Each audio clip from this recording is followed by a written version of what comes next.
이번 탐방 주제는 옛 지도를 들고 대부도를 걷다입니다. 옛 지명과 지형에 대한 강사님의 설명을 듣고 대부도 곳곳에 설치된 지도 안내판을 보면서 현재의 지명과 지형을 비교해가며 지도를 통해 알 수 있는 다양한 이야기를 들어보겠습니다. 안산이라는 도시는 처음에 읍성, 관아, 객사, 향교 그런 이야기 기억나시죠? 옛날 중심부가 수암동이라 그랬죠. 그 나오는 부분이 안산, 읍성 및 관아지입니다. 우리가 있는 현위치는 시야호를 지난 바다였던 시야호에 시야 방조제가 생긴 거고요. 그 다음에 곳곳에 이제 여기가 옛날 중심지라면 현대 서울 사람들이 안산을 오면 다문화 거리를 많이 가는 거고요. 단원구라는 이름 자체가 단원 김홍도에서 나왔다는 게 단원 여기고, 그 다음에 단원 미술관이 여기 있고요. 이익 선생, 성호기념관이 여기 있죠. 이익 선생도 여기라는 거고요. 그 다음에 또 다른 쪽으로 가면 이 근방에 최용신 기념관이 있죠. 이게 이제 현대의 안산을 이해하는 방식이고, 옛날 지도랑 현대 지도를 비교를 해보면 어디가 매립된 지역인지를 발견을 할 수 있는 거죠. 그러면 현대 지도에서도 그것을 찾는 방식이 있습니다. 일단 쉬운 것부터 봅시다. 딱 한눈에 봐도 이런 지형이 있고 그 중간에 바둑판 모양이 있고 일단 길 자체가 직사각형, 격자형으로 되어 있고, 그러면 공단이 들었었다. 여기 매립된 거죠. 그죠? 이 부분 매립된 거 아시겠죠? 여기 뭐가 있냐면은 잼머리 성황당이라고 있습니다. 지난 시간에 제가 말씀드렸죠. 서희가 송나라를 가는 길에 들렀던 곳이 바로 이 성황당이다. 지금의 해안선과 옛날의 해안선을 다르게 생각하셔야 되죠. 매립이 안 된 상황에서는 여기가 육지의 끝부분이라는 거죠. 그 다음에 바다가 쭉 보이는 그 지점이라는 거죠. 그러니까 여기가 서해를 통해서 중국으로 송나라 사신을 가는 길에 여기서 그런 스토리텔링이 가능하다는 이야기입니다. 여기에 시야호 조력발전소죠. 여기서 조력은 뭐냐? 조수간만에 찰 때 그 조입니다. 그래서 이제 저게 이제 그 홍보관, 문화관 역할을 하는 건데요. 우리가 오면서 이제 저기는 문화관이고 뒤에 나오면서 자세히 보면 이제 물이 왔다 갔다 하는 그 지역이 이제 발전소 역할을 하는 건데요. 위쪽이 바다 쪽이죠. 우리가 시야 방조제를 건너왔는데 안산에서 대부도로 왔으니까 오른쪽이 바다 쪽이 되고, 여기가 옛날에는 바다였다가 호수가 된 거고요. 그러다 보니까 옛날에는 여기에 있던 사람들은 뭘 캤습니까? 바지락을 캐고 갯벌에서 일하던 사람들이 쓸 수가 없는 갯벌이 되니까 이제 많은 부분이 포도 농사로 전환을 하거나, 그 다음에 또 하나 접근성의 문제가 있는데요. 배를 타고 여기 오는 것과 이렇게 쉽게 한 번에 쭉 오는 거는 완전히 틀리잖아요. 배를 타고 오지 않고 버스나 자동차로 오면 접근성이 훨씬 좋아지잖아요. 그러니까 다리가 있거나 배가 있는 것의 사소한 차이로 보이지만 사람들이 부담을 느끼는 것은 배를 한번 탄다는 것과 그냥 갈 수 있다는 것은 엄청난 접근성의 차이가 있는 거고요.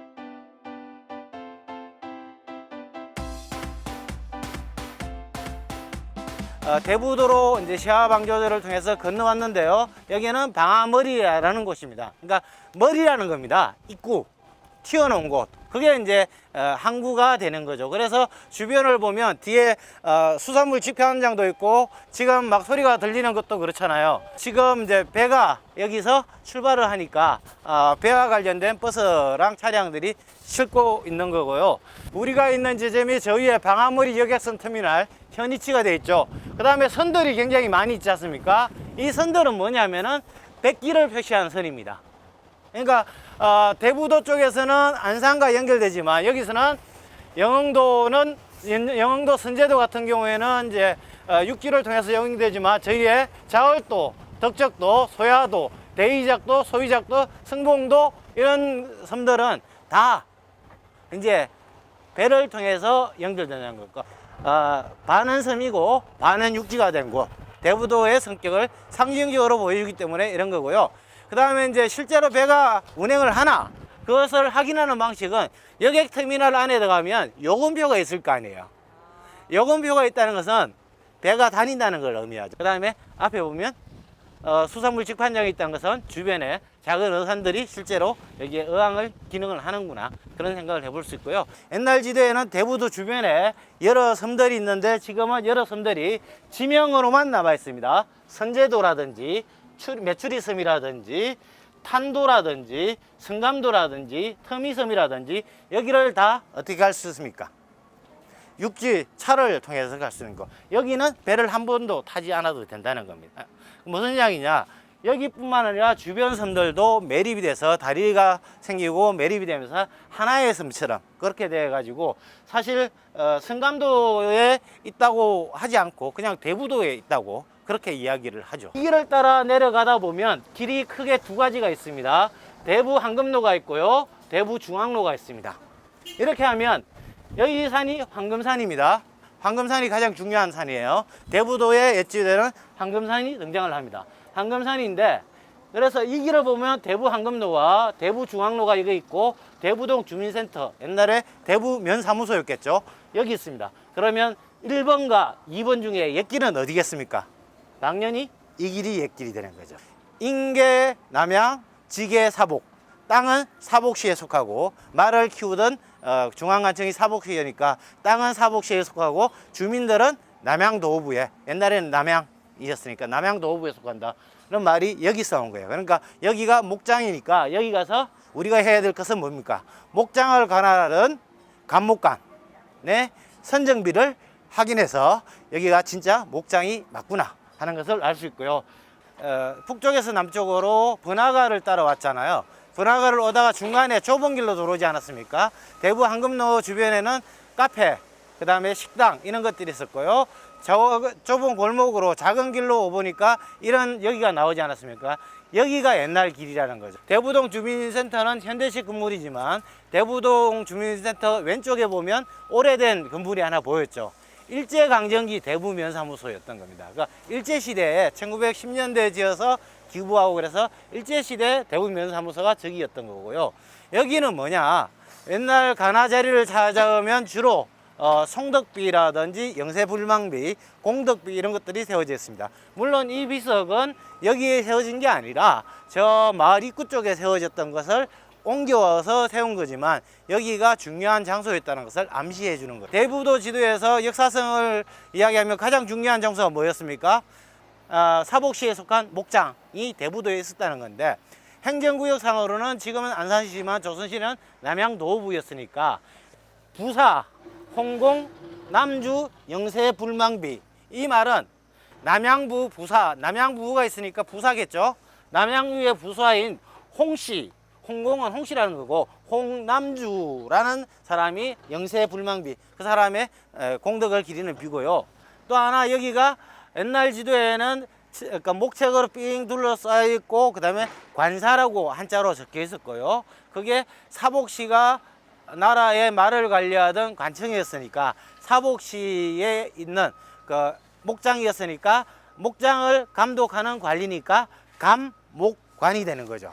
그래서 그 선정비들이 같이 세워져 있는 겁니다. 대부도가 과연 목장이었냐, 그거 할 때 보면 감목관이 나옵니다. 감목관. 목장을 감독하는 관리가 나오고 그 사람의 선정비가 나오는 거죠. 부사나 군수의 선정비와 함께 이렇게 감목관이라는 직책이 있었다는 거죠. 그러니까 옛지도에 등장하는 관사는 목장을 관리하던 관청이었다는 거고 이 일대의 목장이었다는 것을 상징적으로 보이는 게 이런 장소입니다. 현대 지도를 가지고 답사를 하면 이런 걸 찾을 수는 없잖아요. 옛날 지도를 보면 이런 것들을 여기가 목장이었으면 그 단서가 있겠구나. 그러면 단서가 있으면 찾아봐야겠다. 그러면 어디를 후보로 정하고 길도 보시면 옛날 길과 큰 길은 새로 뚫었다는 거, 섬을 연결하는 큰 길이 새로 생겼다는 걸 알 수 있고, 요거는 조선시대부터 이 앞에 길은 있었다는 것을 상징적으로 느낌으로 알 수 있잖아요.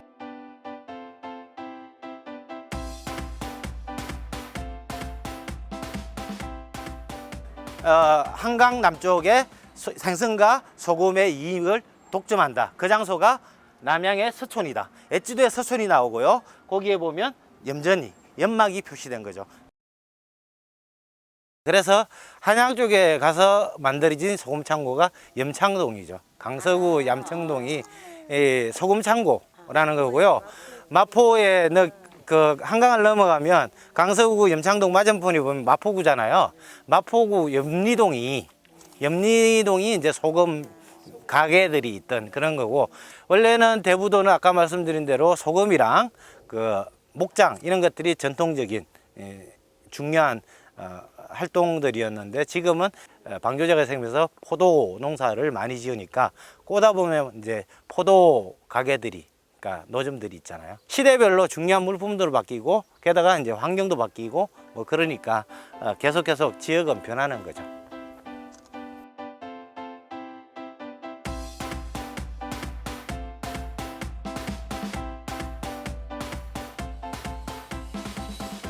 여기 우리가 이제 동주염전에서 남쪽으로 와가지고 탄도항 쪽으로 왔는데요. 저 뒤쪽에 보이는 섬이 누에섬입니다. 근데 지금 이제 저 누에섬까지 밀물 때는 못 가고 썰물 때는 갈 수 있는데요. 지금 보일 이 상황은 물이 이제 썰물이 시작되고 있는 상황이라서 좀 지나야 갈 수 있을 것 같고요.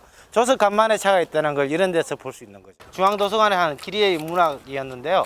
안산시가 갖고 있는 섬 중에 하나가 대부도였고요. 안산시와 대부도와 연결됐다는 거, 자연과 인간이 이제 환경 변화를 통해서 어떻게 또 다른 삶의 양식을 볼 수 있는 것을 발견했던 거고요. 저 북쪽에서 시야방조제를 지나서 방아머리를 지나서 옛날 목장의 흔적인 감목감 비석, 그 다음에 대부도의 주로 경제 활동이었던 염전, 그 다음에 누에섬까지 오늘 하루 돌아보는 시간이었습니다. 수고하셨습니다. 도서관이 주최한 그 역사와 관련된 그 옛날 지도와 현대 지도를 비교하면서 이게 탐방에 참 신선했고요.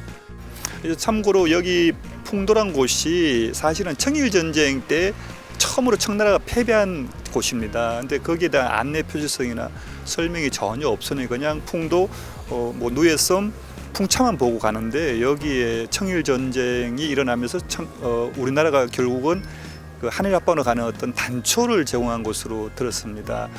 그런 역사의 비운이 서린 곳인데 그런 언급이 없고 그냥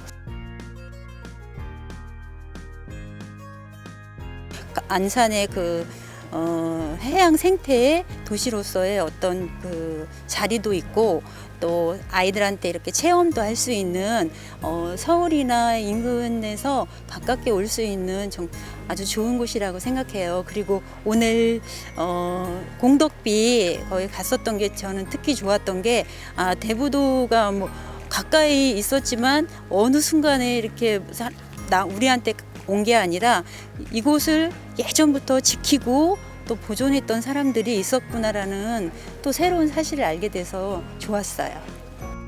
그 전에 올 때는 그냥 지나쳐 버렸던 거를 새삼스럽게 그 대부도에 대한 그 지형을 보면서 이렇게 섬이었던 걸 여러 가지로 생각하게 만드는 대부도인 것 같아요.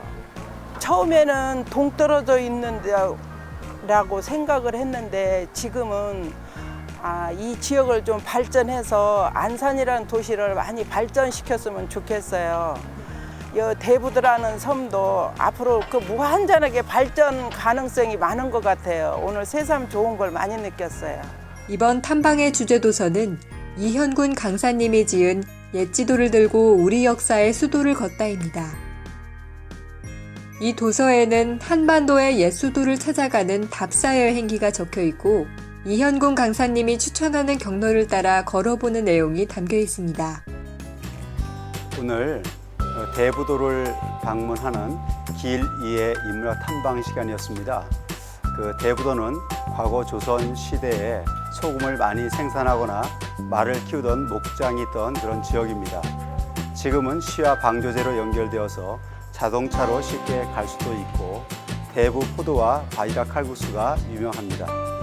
오늘 안산 시민 30여 명이 옛 지도를 들고 대부도 여러 곳을 두루 다니면서 현재와 다른 옛 모습을 상상해보는 좋은 체험이 되었을 것으로 생각됩니다. 우리 중앙도서관은 안산 시민에게 책 읽는 기쁨과 행복을 충족시키기 위해서 2006년 7월 21일 개관하였습니다. 도서관 개관 이후 책 읽는 안산, 독서 문화 진흥을 위해 많은 노력을 기울여 나가고 있습니다.